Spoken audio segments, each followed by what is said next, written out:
제가 처음 올린 동영상에서도 말씀드렸지만 투자란 엄밀히 따지면 사기라는 겁니다. 말만 그럴듯할 뿐이죠.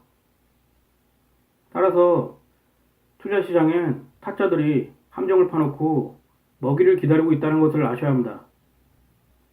어떻게 여러분들을 홀라당 털어먹을 수 있을까 생각하면서 말입니다. 자, 그럼 투자 상품의 가치를 정하는 건 누구일까요? 우리 같은 일반인들일까요? 아니죠. 바로 가방끈이 긴 전문가들이죠. 근데 그런 전문가들은 자신과 자신이 속한 집단의 이익을 위해서 일한다는 겁니다. 그 전문가라는 사람들이 성인군자나 자선사업가는 아니기 때문입니다. 그들도 먹고 살아야 하니까요. 여우 같은 마누라와 토끼 같은 자식들을 데리고 외제차를 끌면서 수십억대 아파트에서 살려면 뭔 짓인들 못하겠습니까? 요즘은 돈만 된다면 국가와 민족도 팔아먹을 놈들이 지천에 깔린 세상이니까요. 아닌가요? 여러분은 아니라고요? 와, 애국심이 투철하시네요. 하지만 막말로 애국심이 밥 먹여주는 건 아니잖아요. 현실은 친일 매국지를 하면 3대가 평생 놀고 먹는다는 게 대한민국의 상황이니까요. 근데 독립운동가 후손들은 어떻습니까? 정말 말하기도 쪽팔리네요. 어쨌든 돈이 그냥 하늘에서 뚝 떨어지는 게 아닙니다. 바로 여러분 호주머니에서 나오는 겁니다. 그렇게 하려면 여러분들을 꼬셔야겠죠.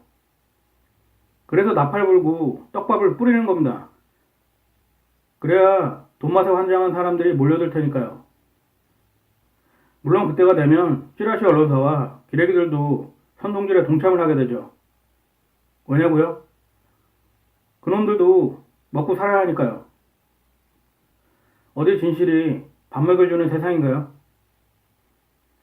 제가 분명히 여러 번 주식 입문은 깡통이라고 말씀을 드렸는데요. 그것도 한 번이 아니라 여러 번 깡통을 차게 돼 있습니다. 근데 왜 대부분의 전문가라는 사람들은 그런 얘기를 하지 않을까요?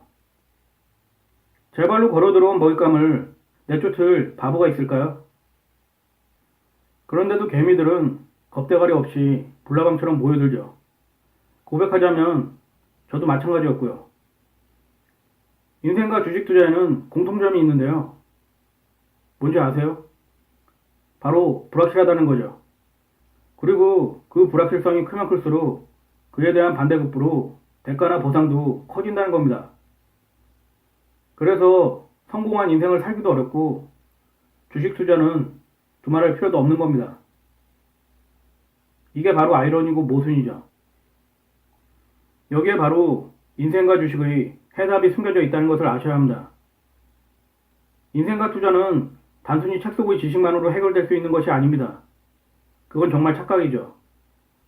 끊임없는 노력과 실수를 통한 반성, 그리고 그것을 바탕으로 한 깨달음이 있어야만 해답을 얻을 수가 있는 겁니다. 얘기가 잠깐 좀 밖으로 샜는데요. 요즘 보면 유튜브에 주식 관련 동영상들이 많아진 것 같습니다.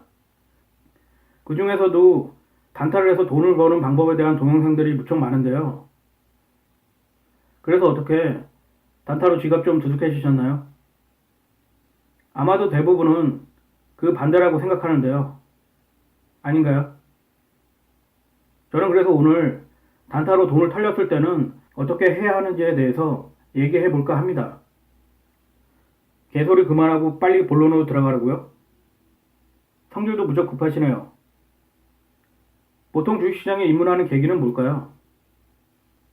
주변 사람들이나 언론을 통해서 대박의 환상을 품고 입문하는 경우가 대부분일 겁니다. 그땐 주식시장이 상승장일 때가 많죠. 따라서 주식 공부나 경험이 없더라도 누구라도 쉽게 돈을 벌 확률이 높을 때입니다. 처음엔 조심스럽게 적은 원금으로 매매를 하다가 이런 XX를 봤나, 주식 이거 아무것도 아니잖아 하면서 저금통까지 탈탈 털어서 몰빵을 시작하게 될 겁니다. 한마디로 겁대가리가 이사를 간 거죠. 근데 문제는 얼마 후 조정장이나 하락장이 찾아올 확률이 높다는 겁니다. 왜냐고요? 세력들은 양아치거든요. 물이 들어올 때 노를 젓는다고 개미, 초짜, 신입, 똥파리, 피레미, 물라강들이 꼬일 때 설사를 쌓아야 매물 소화가 잘 되거든요. 그 다음부터는 아주 난리 부르스가 되는 거죠. 단타를 하다가 원금의 20-30%를 까먹게 된다면 무조건 매매를 멈추는 게 좋습니다. 하지만 쉽지 않을 겁니다. 원금에 대한 미련과 관성의 법칙에 따라서 계속 단타를 하게 될 확률이 높기 때문이죠. 깡통을 찰 때까지 말이죠. 아니라고요? 그런 분들은 정말 절제력과 인내심이 대단한 겁니다. 일단 원금의 20-30%를 까먹었다는 건 매매에 문제가 있다는 신호입니다. 따라서 매매를 당장 멈추고 하루 이틀 쉬는 게 좋습니다. 바둑에는 복기라는 게 있는데요. 그러니까 뒀던 바둑을 다시 천천히 두면서 자신이 잘못한 부분을 찾아내고 분석하는 과정이라고 보시면 됩니다. 그래야 다음에 똑같은 실수를 안 할 테니까요. 제 말이 틀렸나요? 주식 단타 매매도 마찬가지라고 봅니다. 자신이 잘못한 걸 찾아내서 그런 실수를 왜 하게 됐는지 알아봐야 합니다. 그런 과정을 거치지 않고 그냥 단타 매매만 계속하다가는 깡통만 차게 될 겁니다. 따라서 반드시 원금을 지속적으로 까먹고 있다면 매매를 당장 그만둬야 합니다. 하지만 대부분은 이와는 반대의 행동을 하게 되죠. 이미 오를 만큼 오른 급등주나 작전주에 손을 대는 겁니다. 빨리 원금을 회복하려는 욕심 때문이죠. 그렇지만 오히려 원금을 더 빨리 까먹게 될 겁니다. 여러 번 강조하지만 원금의 20-30%를 단타 매매로 손실을 봤다면 반드시 매매를 중지하고 자신이 뭘 잘못했는지 실수를 찾아내서 분석하고 해결책을 찾은 다음에 매매에 나서야 한다는 겁니다.